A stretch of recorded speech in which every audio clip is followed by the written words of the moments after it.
ស្សនិកជននៅពេលនេះខ្ញុំកំពុងតែស្ថិតនៅឯកសិដ្ឋានចិញ្ចឹមចៀមធម្មជាតិមួយកន្លែងនៅក្នុងខេត្តកំពង់ឆ្នាំងទីនេះគឺមានជាងប្រមាណជាង 1000 ក្បាលប៉ុន្តែបើតាមខ្ញុំដឹងប្រវត្តិដំបូងគឺមានត្រឹមតែ10 ក្បាលតែប៉ុណ្ណោះចឹងដឹងថាតើកសិដ្ឋានដ៏ស្រស់ស្អាតនៅក្នុងខេត្តកំពង់ឆ្នាំងដែលមើលទៅដូចក្រៅប្រទេសនេះមានប្រវត្តិយ៉ាងណាទស្សនាជាមួយនឹងបទពិការរបស់យើងដូចតទៅទីនេះគឺជាកសិដ្ឋានចិញ្ចឹមកូនចៀមធម្មជាតិដែលមានទីតាំងនៅស្រុកទឹកផុសខេត្តកំពង់ឆ្នាំងជាការពិតណាស់មនុស្សគ្រប់គ្នាប្រកាសជាចាប់អារម្មណ៍ទៅលើសម្រស់ធម្មជាតិនៅទីនេះព្រោះថាក្រៅពីធម្មជាតិវង្សសត្វចៀមទាំងនេះគឺបានជួយបង្កើតនូវសម្រស់បន្ថែមទៀតទៅដល់កន្លែងមួយនេះខ្ញុំពិតជាចង់ដឹងថាតើកសិដ្ឋានចិញ្ចឹមចៀមរបស់គាត់នេះមានយុទ្ធសាស្ត្របែបណាទើបមើលទៅដំណើរការនៃការចិញ្ចឹមដូចជាល្អបែបនេះខ្ញុំបានជួបជាមួយនឹងលោកប៊ុនច័ន្ទវិរៈដែលជាម្ចាស់កសិដ្ឋានចិញ្ចឹមចៀមនេះធំចៀមរបស់យើងហើយនៅកន្លែងនេះខ្ញុំបែងចែកជាពីរក្រុមមួយក្រុមនៅខាងក្រៅមួយក្រុមនៅក្នុងធំចៀមអូខេឥឡូវខ្ញុំបង្ហាញនៅក្នុងធំចៀមសិនតិចទៀតខ្ញុំនាំទៅមើលនៅខាងក្រៅបាទបងបាទ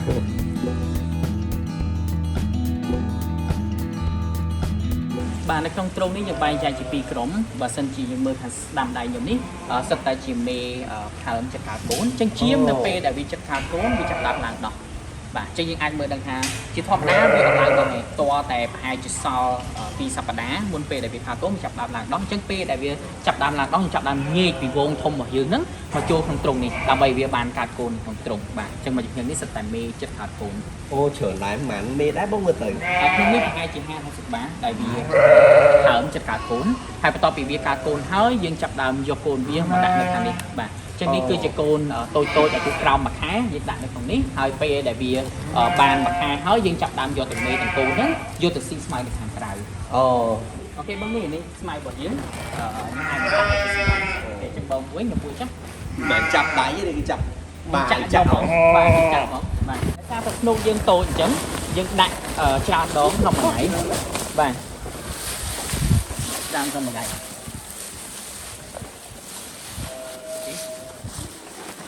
អត់ខាំណាបងនេះអត់ខាំទេជាងជា slot មែនតើបាទអត់ខាំយើងតែអត់ជុលយើងទេបាទអញ្ចឹងអាចមានគ្នាបានបើសិនជានៅកន្លែងយើងរដូវវស្សាជាគឺ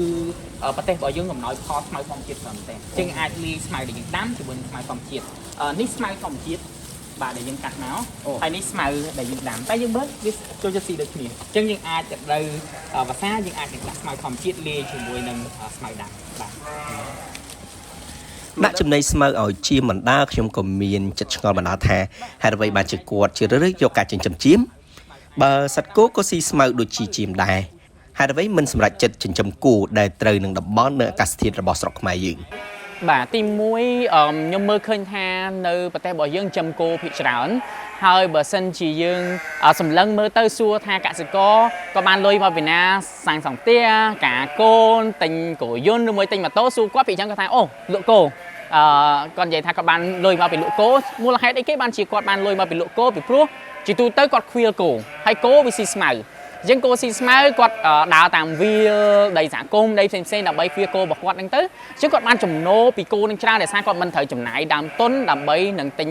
ចំណីឲ្យសត្វគោរបស់គាត់ទេបាទបើប្រៀបធៀបជាមួយការចិញ្ចឹមសត្វផ្សេងណាអញ្ចឹងទៅខ្ញុំគិតថាអូបើសិនជាសត្វដែលយើងចិញ្ចឹមវាស៊ីស្មៅអញ្ចឹងយើងចំណេញខ្លាំងមែនតើអញ្ចឹងខ្ញុំមើលទៅការសិក្សាអំពីចៀមវាស៊ីស្មៅដូចគោដែរបាទហើយណាមួយឃើញថាចៀមវាលឿនជាងគោទៀតមួយឆ្នាំវាកូន2ដងព្រោះវាទម្ងន់5ខែហើយវាអំបៅកូនមួយខែវាចាប់ដើមរកឈ្មោះទៀតហើយបើប្រៀបធៀបមួយគោវិញមួយឆ្នាំកូនតែម្ដងឯងហើយបើសិនយើងនិយាយតាំងពីកើតមករហូតទៅដល់វាពេញវ័យគឺអាយុតែ6ខែទៅ8ខែចាប់ដើមពេញវ័យប្រកាត់ពូជបានហើយតែគោអាយុ1ឆ្នាំទៅ2ឆ្នាំអញ្ចឹងវាឆាប់ប្រកាត់ពូជជាងគោជា2ដងទៀតហើយបើនិយាយកូនវាវិញជួនកាលកូន1ជួនកាលភ្លោះ2ជួនកាលភ្លោះ3អញ្ចឹងយើងបានកូនច្រើនបាទបើធៀបមួយគោគឺជាទូទៅកូនតែមួយទេកម្រភ្លោះ2បាទហើយបើវាស៊ីវិញគឺវាស៊ីស្រដៀងគ្នាអញ្ចឹងទៅបាទខ្ញុំគិតថាអូបើសិនជាគោគេចិញ្ចឹមចំណេញប៉ុណ្ណឹងខ្ញុំគិតថាចៀមប្រហែលជាអាចនឹងចំណេញច្រើនជាងហ្នឹងក៏ប៉ុន្តែបញ្ហាគឺបច្ចេកទេសវាថ្មីមែនតើសម្រាប់យើងអញ្ចឹងហើយបានជាខ្ញុំចង់សាក់លបងចាប់ដើមយើងបន្ថយដែរពេលដំបូងយើងអត់ដឹងថាតើដំណើរការទៅមិនទេក៏ប៉ុន្តែខ្ញុំគិតថាបើយើងអត់សាក់ទេយើងអត់ដឹងទេខ្ញុំចាប់ផ្ដើមកាលពី76ឆ្នាំមុនហើយដំបូងឡើយខ្ញុំចិញ្ចឹមពពែបាទដោយសារយើងឃើញថាយើងមានដីនៅកន្លែងនេះហើយអំណោយផលសម្រាប់ចិញ្ចឹមពពែអញ្ចឹងខ្ញុំសាក់ចិញ្ចឹមពពែតែពេលដែលខ្ញុំចាប់ដើមចិញ្ចឹមពពែវាមានជំងឺមានបញ្ហាច្រើនពេកអញ្ចឹងក៏មានមិត្តភ័ក្តិម្នាក់គាត់ណែនាំថាអូឥឡូវសាក់លបងចិញ្ចឹមចៀមមើលមិនដែរ ចឹងក៏ខ្ញុំសាក់លបងចំជាមញី10ក្បាលឈ្មោះ1ក្បាលដំបងឡើយហើយប្រៀបធៀបគ្នារវាងប្រពែនិងជាមតើមួយណាល្អជាងដំណើរការទៅល្អជាងស្រាប់តែឃើញជាមស្រួលចិញ្ចឹមណាមួយខ្ញុំដាំដំណាំផងប្រពែវាស៊ីស្លឹកឈើស៊ីដំណាំរបស់យើងហើយជាមវាអត់ស៊ីទេអញ្ចឹងខ្ញុំសាក់លបងមើលទៅឃើញថាអូជាមល្អវាអត់ស៊ីដំណាំយើងទី1ទី2ងាយស្រួលការខ្វៀលដោយសារតែវាដើរជាវងអញ្ចឹងទៅយើងងាយស្រួលការខ្វៀលជាងហើយប្រពែវាលក់តម្លៃបានធូរថ្លៃជាងដោយសារតែវាមានក្លិនឆ្អេះអញ្ចឹងភ្ញៀវមួយចំនួនគាត់ចេះញ៉ាំក្លិនវាទេព្រោះក្លិនវាឆ្អេះពេកតែជាមអត់មានក្លិនឆ្អេះទេបាទអញ្ចឹងហើយឃើញថាដំណើរការទៅល្អវាធន់ហើយទីផ្សារបានល្អក៏ខ្ញុំចាប់ផ្ដើមបរិយាតាំងពីពេលនោះមក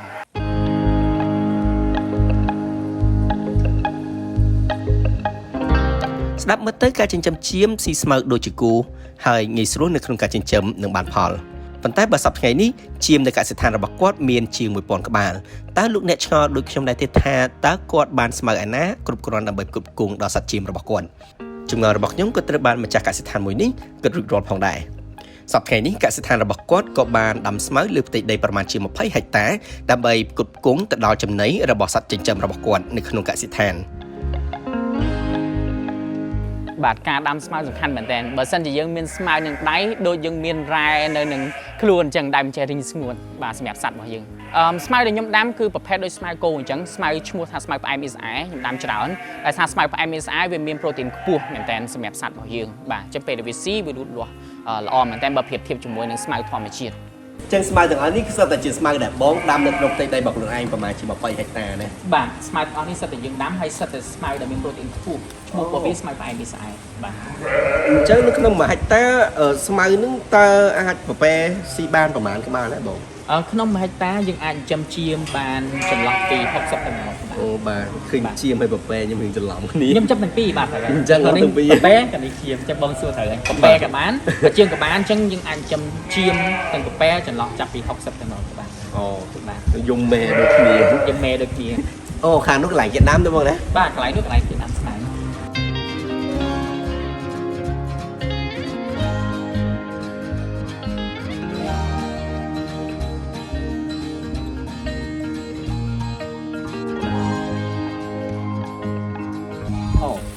នេះគឺជាកន្លែងចិញ្ចឹម100ក្បាលដែរបងនេះកន្លែងដែលយើងចិញ្ចឹមនៅខាងក្រៅហើយក្រុមនេះក្រុមឈ្មោះចឹងក្រុមឈ្មោះនេះយើងមានជិត200ក្បាលនៅខាងក្រៅជិត200ក្បាលបាទជិត200ក្បាលហើយពួកនេះសិតតែស៊ីស្មៅធម្មជាតិនៅខាងក្រៅអញ្ចឹងសាច់របស់យើងនេះគឺស៊ីស្មៅធម្មជាតិបាទដល់លើស្មៅធម្មជាតិចឹងសិតឈ្មោះដែលយើងត្រៀមសម្រាប់លក់សាច់អស់មានស្នែងខាងនេះបាទអត់ជុលទេបងអត់អីទេបាទនេះប្រពែទឹកដោះឈ្មោះហើយមានស្នែងវែងស្អាតមែនចៀមក៏យើងមានពូជមួយចំនួនវាមានស្នែងដែរដូចមួយនេះខ្ញុំមើលឃើញវាមានស្នែងដែរបាទចៀមនៅកន្លែងនេះមាន2ក្រុមមួយក្រុមខ្ញុំទុកក្នុងទ្រុងហើយមួយក្រុមទៀតនៅខាងក្រៅតាមពិតបើសិនជាយើងដាក់នៅខាងក្រៅយើងចំណាយពលកម្មតិចជាងដោយសារបើសិននៅក្នុងទ្រុងយើងត្រូវការមានអ្នកកាត់ស្មៅអ្នកប្រមូលស្មៅអ្នកដឹកស្មៅយកមកយើងដាក់នៅក្នុងរោងហើយតបមកអ្វីដែលវាស៊ីសល់យើងត្រូវសម្អាតចេញហើយកន្លែងដែលវាដេកយប់ឡើងយើងត្រូវតែដាក់អាចារ្យណាក្រាលវាជាមួយនឹងលាមកបើមិនចឹងទេវាមានក្លិនស្អុយបាទដូចចូលមកជាក់ស្ដែងនេះអ្នកខ្លះដឹងថានៅក្នុងទ្រុងជាមពួកអីវាមានក្លិនស្អុយដូចកន្លែងចិញ្ចឹមសត្វធម្មតាទេដោយសារយើងប្រើអាចារ្យណាព្រោះអាចារ្យណាវាមានជាតិកាបូនហើយលាមកចៀមទឹកនោមចៀមវាមានជាតិអាសូតចឹងពីរនឹងចូលគ្នាទៅជាជីកប៉ុសចឹងវាចូលគ្នាបានល្អមែនតែបើសិនយើងអត់ធ្វើអញ្ចឹងទេប្រហែលជាអ្នកដែលគាត់ទស្សនាក៏ធ្លាប់ឃើញគេចិញ្ចឹមប្រពែនៅទ្រុងខាងលើហើយតបមកឲ្យវាជុះធ្លាក់មកខាងក្រោមតែខាងក្រោមស្ទើរលាមកឲ្យទឹកដូមអាហ្នឹងគឺអត់ល្អទេវាអាចនឹងឈួលក្លិនអាម៉ូញ៉ាធ្វើឲ្យប៉ះពាល់ដល់ផ្លូវដង្ហើមទាំងសត្វទាំងអ្នកដែលគាត់មើលថែសត្វនៅក្នុងទ្រុងហ្នឹងបាទអញ្ចឹងយើងត្រូវចំណាយលុយដើម្បីប្រមូលយកអាចារ្យណាអង្កាមឬមួយក៏ច្បើមកក្រាលនៅខាងក្រោមអញ្ចឹងយើងអស់លុយសម្រាប់ការនឹងទៀតហើយបន្ទាប់មកពេលដែលវាពេញហើយយើងត្រូវកើបប៉ុណ្ណឹងយកទៅដាក់ជីឲ្យស្មៅវិញអញ្ចឹងយើងអស់ពលកម្មច្រើនមែនតើតែបើសិនយើងទុកទៅខាងក្រៅវាស៊ីនៅកន្លែងហ្នឹងវាជុះនៅកន្លែងហ្នឹងយើងមិនចាំសម្អាតកន្លែងវាថ្មីរហូតយើងដូរពីមួយកន្លែងទៅមួយកន្លែងថ្មីរហូតអញ្ចឹងយើងអស់ពលកម្មតិចមែនតើតែសត្វមួយចំនួនក៏យើងមិនអាចដាក់នៅខាងក្រៅបានដែរដោយសារតែវាចាំបាច់នៅខាងក្នុងឧទាហរណ៍ថាសត្វដែលនៅក្នុងនេះគឺនៅខាងក្រៅខ្ញុំនេះសិតតែមេដែលវាផើមចិត្តកើតកូន ចឹងបើសិនជាយើងទុកក្នុងទ្រង់ងាយស្រួលក្នុងការដែលយើងមើលពេលដែលវាកើតកូនតាមពិតវាកើតដោយខ្លួនឯងជាទូទៅយើងអត់ត្រូវការយើងជួយទេក៏ប៉ុន្តែពេលដែលកូននៅតូចយើងចង់មើលអំពីសុខភាពវាបានបើគ្រប់គ្រាន់ទេមេកូនវាស្គាល់គ្នាទេមិនចង់ឲ្យវាត្រូវតែភ្លៀងច្រើនពេកល្ងាខ្លាំងពេកដាក់ខាងក្នុងល្អជាងចឹងទ្រង់ដែលនៅខាងក្នុងដែលចាំបាច់ជាងគេនេះគឺមេផើមហើយនឹងមេដែលអំបៅដោះកូនបានន័យថាកូនដែលកើតមកអាយុក្រោមមួយខែខ្ញុំទុកនៅខាងក្នុងនេះបាទក្រៅពីហ្នឹងនៅខាងក្រៅទាំងអស់ទាំងឈាមសាច់ទាំងឈាមពូជផ្សេងនៅខាងក្រៅទាំងអស់បាទឈាមបើសិនជាយើងនិយាយមានប្រភេទវិញវាមាន 4-5 ប្រភេទមានយកសាច់មានយកស្នែងមានយករោមមានយកទឹកដោះជាដើមបាទហើយពូជខ្លះគេចិញ្ចឹមដើម្បីអភិរក្សព្រោះនៅប្រទេសគេក៏មានពូជច្រើនមែនតើពូជខ្លះស្អាតមែនតើបាទអញ្ចឹងបើសិនជានៅប្រទេសរបស់យើងវិញពូជសាច់ល្អជាងគេខ្ញុំចិញ្ចឹមនៅកន្លែងនេះពូជសាច់ដោយសារពូជរោមអាកាសធាតុយើងក្តៅយើងអាចចិញ្ចឹមវាបានទេហើយទោះបីជាពូជទឹកដោះក៏ដោយដោយសារតែទឹកដោះអាកាសធាតុក្តៅក៏យើងអត់សូវបានផលពីទឹកដោះច្រើនដែរអញ្ចឹងពូជសាច់សមស្របមែនតើសម្រាប់នៅប្រទេសយើងក៏ប៉ុន្តែបើយើងនិយាយពីកត្តាពូជសាច់វិញគឺវាមានពូជច្រើនមែនតើរាប់រយពូជបើយើងនិយាយពីពូជជៀមយកសាច់ណាបាទតែពូជជៀមយកសាច់នៅប្រទេសរបស់យើងក៏នៅមានកំណត់ដែរយើងមានពូជមួយចំនួនដែលវាមានសាច់ដែរតែសាច់មិនមែនសាច់ច្រើនដូចតែយើងប្រៀបធៀបជាមួយនឹងគោដែរបាទមានគោមួយចំនួនគឺគោពូជល្អសាច់ច្រើនតែវាមានតម្លៃថ្លៃអញ្ចឹងខ្ញុំនៅកន្លែងនេះមាន2ពូជដែរពូជធម្មតាហើយនិងពូជដែលមានតម្លៃថ្លៃអញ្ចឹងពូជដែលមានតម្លៃថ្លៃវាមានទម្ងន់2ដងនៃពូជធម្មតាដែលខ្ញុំចិញ្ចឹមបាទតែខ្ញុំកំពុងតែវិវត្តពូជនេះឲ្យកាន់តែល្អឡើងដើម្បីទៅមុខទៀតពូជរបស់យើងគឺពូជល្អសាច់ច្រើនសម្រាប់ជំងឺរបស់ឈាមវាស្រដៀងគ្នាជាមួយជំងឺរបស់គោដែរដូចជាសាទឹកបោកខ្យល់អុចក្តាមអញ្ចឹងបាទក៏ប៉ុន្តែគេមានវ៉ាក់សាំងតាមពិតគោក៏មានវ៉ាក់សាំងដែរតែបងប្អូនប្រជាកសិករមួយចំនួនគាត់អត់សូវឲ្យតម្លៃរឿងវ៉ាក់សាំងទេតាមពិតវ៉ាក់សាំងជួយច្រើនមែនតើបើសិនជាយើងចាក់វ៉ាក់សាំងការពារសត្វយើងគឺសត្វយើងជៀសផុតពីជំងឺទាំងអស់ហ្នឹងมันខុសពីវ៉ាក់សាំងជំងឺកូវីដទេបើសិនយើងឲ្យតម្លៃលើវ៉ាក់សាំងនឹងការពារសុវត្ថិភាពសម្រាប់ខ្លួនយើងបាទអញ្ចឹងដូចគ្នាសម្រាប់ឈាមដែរអញ្ចឹងវ៉ាក់សាំងឈាមហើយនិងវ៉ាក់សាំងគោគឺយើងប្រើដូចគ្នាតែបើសិននិយាយពីប្រសិទ្ធភាពវិញគឺឈាមមានប្រសិទ្ធភាពខ្ពស់មែនតើបើសិនជាយើងចាក់វ៉ាក់សាំងអញ្ចឹងបើសិនជាសត្វរបស់យើងធ្វើវ៉ាក់សាំងហើយបញ្ហារបស់ឈាមគឺបញ្ហាធំជាងគេគឺបញ្ហាសត្វល្អិតដែលធំជាងគេដោយសារតែឈាមហើយនិងគោរបៀបដែលវាជុះគឺវាជុះផ្សេងគ្នាឈាមលាមកវាដុំតែសំទោសគោលាមកវាដុំតែឈាមវិញលាមកវាគ្រាប់ទូចដូចលាមកទន្សាយអញ្ចឹងពេលដែលវាស៊ីបដាវាជុះរាយពេញនឹងបដាអញ្ចឹងកន្លែងដែលវាស៊ីគឺរាយពេញសិតតែលាមករបស់វាអញ្ចឹងបើសិនជាយើងឲ្យវាស៊ីកន្លែងដដែលវានឹងចាប់ផ្ដើមមានព្រូនច្រើនបាទហ្នឹងគឺបង្កឲ្យវាទៅជាបញ្ហាព្រូនរហូតដល់វាស្គមមីងរៃរហូតដល់វាអាចនឹងងាប់កថាបានដែរបាទបើសិនជាយើងធ្វើវិធីសាស្ត្រអញ្ចឹងក៏ប៉ុន្តែយើងមានវិធីសាស្ត្រផ្សេងគ្នាទី1យើងអាចចិញ្ចឹមនៅក្នុងទ្រុងកាត់ស្មៅឲ្យវាស៊ីនៅទ្រុងបានអញ្ចឹងប្រកាសថាស្មៅដែលយើងយកមកហ្នឹងវាស្អាតទី2យើងអាចនឹងឆ្លាស់ខ្វៀលពីមួយកន្លែងទៅមួយកន្លែងហ្នឹងចូលកន្លែងថ្មីកុំឲ្យយើងឲ្យវាស៊ីកន្លែងដែរបាទនេះវិធីសាស្ត្រកុំឲ្យវាមានព្រូនជានៅក្នុងកសិដ្ឋានរបស់លោកវិរៈគឺមានការដាក់លក់ពីប្រភេទទី1គឺជាការលក់យកសាច់និងប្រភេទទី2គឺជាការលក់យកពូជបាទសម្រាប់ការលក់របស់ខ្ញុំវិញខ្ញុំមាន2ទី1លក់ពូជទី2លក់សាច់អញ្ចឹងសម្រាប់ពូជវិញញីខ្ញុំលក់មួយក្បាល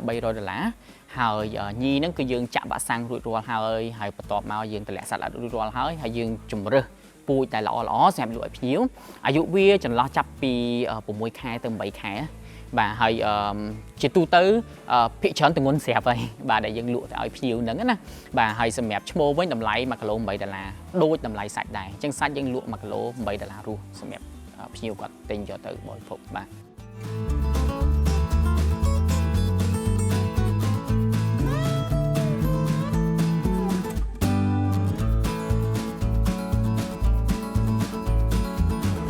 បាទអ្វីដែលខ្ញុំជួបបញ្ហាដំបូងគេបង្អស់គឺបញ្ហាបច្ចេកទេសដំបូងគេបង្អស់ដោយសារវាថ្មីមែនតើសម្រាប់ខ្ញុំបាទតែខ្ញុំគិតថាពេលដែលយើងមានបញ្ហាតាក់ទងជាមួយបច្ចេកទេសអ្វីដែលធ្វើដំបូងគេបង្អស់កុំទាន់អាចធ្វើធំយើងចាប់ផ្ដើមពីតូចទៅអញ្ចឹងសម្រាប់បងប្អូនដែលគាត់ស្រឡាញ់ចំការស្រឡាញ់ការចិញ្ចឹមសត្វឬមួយក៏ចូលចិត្តធ្វើការងារអីផ្សេងបើវាថ្មីខ្ញុំលើកទឹកចិត្តថាគួរចាប់ផ្ដើមពីតូចទៅហើយយើងរៀនបណ្ដាយើងសាកល្បងបណ្ដាពីព្រោះចំណេះដឹងហើយនឹងចំណេះដែលយើងរៀនហើយនឹងចំណេះដែលយើងធ្វើវាខុសគ្នា តែបើសិនយើងចាប់ដើមទាំងពីរនឹងក្នុងពេលតែមួយវានឹងជាផ្នែកមួយឲ្យយើងគប់គ្នាឲ្យយើងដឹងថាអូយើងបានរៀនពីចំណេះដឹងគេបរៀនយើងទិសដីចេះហើយអ្វីដែលយើងធ្វើយើងជួបប្រទះចេះអញ្ចឹងពីរនឹងចូលគ្នាមកវាជាទុនដើម្បីឲ្យយើងបន្តទៅមុខទៀតហើយពេលដែលយើងចិញ្ចឹមតូចអញ្ចឹងហើយយើងអាចនឹងយល់ពីវាបានអញ្ចឹងយើងអាចនឹងបរិច្ម្ដងតិចទៅជាធំបានដូចខ្ញុំចាប់ដើមពី11រហូតដល់1000ក្បាលមើលមួយក្បាលជាន់ញី40ក្បាលបានន័យថាក្នុងរយៈពេល6ខែហ្នឹងវាជាន់តែ40ដងទេតែក្នុងរយៈពេល6ខែហ្នឹងមនុស្សជាន់ប្រមាណដងនេះគឺជាភាពជោគជ័យមួយដែលចែករំលែកដោយលោកប៊ុនច័ន្ទវិរៈម្ចាស់កសិដ្ឋានចិញ្ចឹមកូនចៀនធម្មជាតិកត្តាជោគជ័យនេះមិនមែនកាត់ឡើងដោយឯកឯងទេប៉ុន្តែវាគឺជាការខំប្រឹងតស៊ូរបស់លោកផងដែរនៅកន្លែងនេះដោយសារតែខ្ញុំមានការងារច្រើនដែរក្រៅពីជាមយើងមានចិញ្ចឹមប៉ប៉ែយកទឹកដោះយើងមានចិញ្ចឹមជ្រូកដោយអត់សម្អាតអត់ស្អុយយើងមានដំណាំចម្រុះយើងមានធ្វើជីធម្មជាតិយើងចិញ្ចឹមទន្សាយចិញ្ចឹមមាន់ចិញ្ចឹមទាអញ្ចឹងមានការងារជាច្រើនដែលខ្ញុំធ្វើក៏ប៉ុន្តែការងារសំខាន់ជាងគេដែលខ្ញុំជួយផ្នែកជាមដោយសារឥឡូវនេះយើងមានបុគ្គលិកមួយចំនួនខ្ញុំផ្ដល់ការងារគាត់ធ្វើអញ្ចឹងអ្វីដែលខ្ញុំធ្វើខ្ញុំជួយមើលពីលើសម្រាប់សុខភាពហើយមើលទូទៅបើសិនជាខ្ញុំប្រទះឃើញបញ្ហាកន្លែងណាខ្ញុំជួយក្នុងការដែលឲ្យយោបល់ពួកគាត់ដោះស្រាយទៅកាន់ពួកគាត់ហើយក៏មានសិស្សមួយចំនួនដែលគាត់មករៀនកន្លែងនេះខ្ញុំជួយក្នុងការដែលបរៀនបច្ចេកទេសគាត់ហើយនឹងផ្ដល់ប្រឹក្សាដល់គាត់បើគាត់មានសំណួរផ្សេងៗខ្ញុំឆ្លើយនៅសំណួររបស់គាត់ដែរការងារដែលខ្ញុំធ្វើនៅកន្លែងនេះខ្ញុំដាក់ចិត្តក្នុងការធ្វើអ្វីដែលនិយាយថាខ្ញុំដាក់ចិត្តក្នុងការធ្វើខ្ញុំគ្រួសារខ្ញុំប៉ាម៉ាក់ខ្ញុំបងប្អូនខ្ញុំប្រពន្ធខ្ញុំយើងរើមកនៅនេះទាំងអស់គ្នាអញ្ចឹងបញ្ជាក់ថាអ្វីយើងស្រឡាញ់យើងអត់លេងទេយើងមកនៅផ្ទាល់យើងមកធ្វើផ្ទាល់ហ្នឹងគឺជាការដាក់ចិត្តមួយអញ្ចឹងខ្ញុំជឿជាក់ថាបើសិនជាយើងមកកន្លែងនឹងផ្ទាល់យើងឃើញផ្ទាល់យើងប្រឡូកជាមួយនឹងរឿងនឹងផ្ទាល់នេះគឺជាកត្តាដែលជំរុញឲ្យយើងជោគជ័យខ្លាំងបើសិនជាយើងមើលពីចម្ងាយយើងពឹងផ្អែកលើគេធ្វើជួនកាលយើងមើលអត់ឃើញពីបញ្ហានឹងទេដោយសារតែយើងគឺជាម្ចាស់ដែលយើងបោះទុននៅកន្លែងហ្នឹងអញ្ចឹងខ្ញុំជឿជាក់ថាមានតែយើងទេដែលយើងអាចនឹងមើលឃើញបញ្ហាលឿនជាងគេហើយយើងប្រយ័ត្នជាងគេពីព្រោះគឺជាទុនដែលយើងបោះសម្រាប់ការងារហ្នឹងបាទអញ្ចឹងការដែលយើងដាក់ចិត្តគឺយើងត្រូវដាក់ចិត្តឲ្យអស់មែនតើក្នុងការដែលយើងធ្វើកិច្ចការងារហ្នឹងហើយបើសិនជាមានបញ្ហាយើងកុំរុញរាយើងរកវិធីសាស្ត្រដោះស្រាយហើយកត្តាដែលធ្វើឲ្យយើងជោគជ័យយើងមិនអាចនឹងមានអំណួតថាមានតែយើងដែលចេះទេប្រទៀបខ្លួនក្នុងការដែលរៀនពីគេច្រើនបាទខ្ញុំ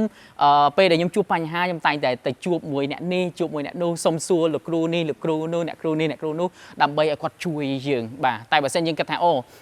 យើងមានបញ្ហាហើយយើងអត់ហ៊ានប្រាប់គេថាយើងមានបញ្ហាទេអញ្ចឹងទៅធ្វើឲ្យយើងនៅតែប៉ុណ្្នឹងឯងយើងអត់អាចនឹងរីកចម្រើនទៅមុខទៀតបានទេអញ្ចឹងរាល់ពេលដែលខ្ញុំមានបញ្ហាខ្ញុំអត់បោះបង់វាចោលទេខ្ញុំរាល់ថាបញ្ហាហ្នឹងជាមេរៀនដើម្បីឲ្យខ្ញុំរីកចម្រើនទៅមុខទៀតអញ្ចឹងរាល់ពេលដែលខ្ញុំមានបញ្ហាខ្ញុំដោះស្រាយបញ្ហាហ្នឹងពេលខ្ញុំដោះស្រាយបញ្ហាហ្នឹងបានហើយធ្វើឲ្យខ្ញុំកាន់តែល្អទៅមុខបានមកកម្រិតទៀតអាជីវកម្មរបស់ខ្ញុំកាន់តែដំណើរការទៅមុខមួយចំណុចទៀតបាទអញ្ចឹងបញ្ហាខ្ញុំស្វ័យចិត្តនៅពេលដែលមានបញ្ហាកើតឡើងព្រោះបញ្ហាជាទុនដើម្បីធ្វើឲ្យខ្ញុំកាន់តែរីកចម្រើនទៅមុខទៀតបាទ